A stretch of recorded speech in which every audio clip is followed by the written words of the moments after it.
Hello guys, welcome back to my channel. आज हम लोग जानेंगे कि हमारा जो 4 सेमेस्टर दैट मीन्स 4 इयर्स का जो यूजी प्रोग्राम था, सेमेस्टर के अंदर जो आता था, जिसका 6 मंथ्स पे एग्ज़ाम होते थे। तो हम लोगों ने सेमेस्टर 1 में सब्जेक्ट सेलेक्ट किए, फिर सेमेस्टर 2 में उतना सेलेक्ट नहीं करना पड़ा क्योंकि सेमेस्टर 1 के कुछ सारे सब्जेक्ट हमारे सेमेस्टर 2 से सेम करते थे, मतलब मैच हो रहे थे। तो बट यहाँ सेमेस्टर 3 में कुछ अलग प्रोविजंस हैं। जैसे आज हम उन्हीं के बारे में शेयर करना चाहते हैं आप लोगों के साथ। तो एमजेसी पेपर, हम लोगों को एमजेसी पेपर में एक पेपर पढ़ना होता था जो 100 मार्क्स का होता था, लेकिन 3rd सेमेस्टर में हम लोगों को एमजेसी पेपर 2 पेपर पढ़ने होंगे, जिसमें से एक एमजेसी 3 होगा और एक एमजेसी 4 होगा। दोनों का क्वेश्चन भी अलग होगा एंड दोनों का सिलेबस अलग होगा। डैट मीन्स अगर सिलेबस अलग है तो क्वेश्चन भी अलग होगा ही। तो हम लोगों को एमजेसी में इस बार दैट मीन्स सेमेस्टर 3 में 2 पेपर पढ़ने होंगे। क्लियर है? Then we have to go on MIC जो हम लोगों का माइनर पेपर होता था वो हम लोगों ने सिलेक्ट किया था। जैसे किसी का हिस्ट्री होगा, किसी का सोशलॉजी होगा, दैट मीन्स बहुत सारे सब्जेक्ट्स हैं।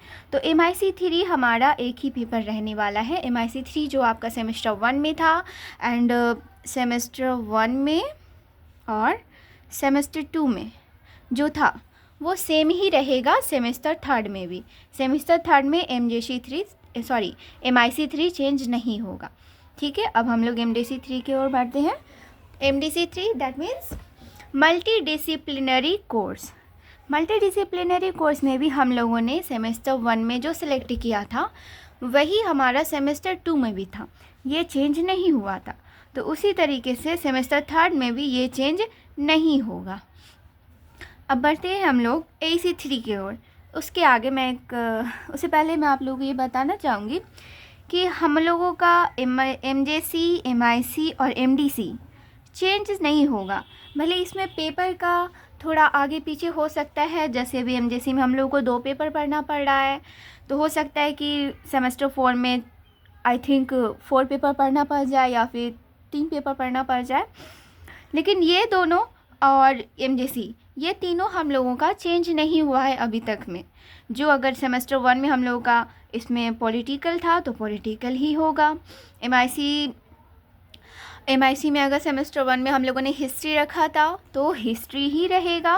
और एमडीसी में कोई भी लैंग्वेज पेपर हम लोगों ने चुना था, किसी का इंग्लिश होगा, किसी का उर्दू होगा, किसी का हिंदी होगा, तो वो वही सिलेबस वही सब्जेक्ट रहेगा, सब्जेक्ट चेंज नहीं होगा। ओके, अब हम लोग बढ़ते हैं अपने आगे की ओर। तो एईसी एबिलिटी इन्हांसमेंट कोर्स। ठीक है, तो एबिलिटी इन्हांसमेंट कोर्स में सेमेस्टर 3 में हम लोगों को पढ़ना है।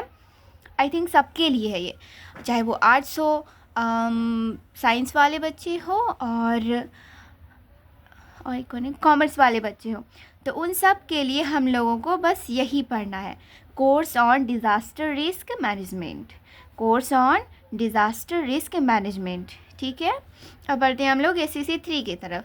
तो एसीसी 3 में हम लोगों को एक दायरा सेट कर दिया गया है, हम लोगों का एक एरिया सेट कर दिया गया है जिसको हम नीचे देखेंगे। ओके,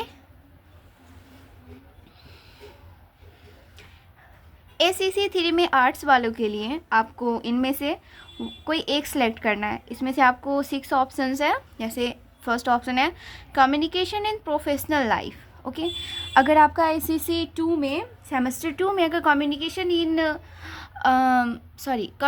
सेमेस्टर 2 में आप लोग अगर personality development and communication skills वगैरह होगा तो आप इसको रख सकते हैं, यह आपको ज़्यादा हेल्पफुल होगा, थोड़ा सा उससे मैच करता हुआ होगा। दूसरा ऑप्शन भी है आप लोगों के पास, डरने की कोई बात नहीं है।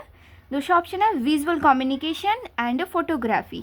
Okay, then come to the next. Third option है हमारे पास statistical software package. Fourth option है पर्सनल फाइनेंशियल प्लानिंग। फिफ्थ है creative writing. Creative writing semester 1 में भी था।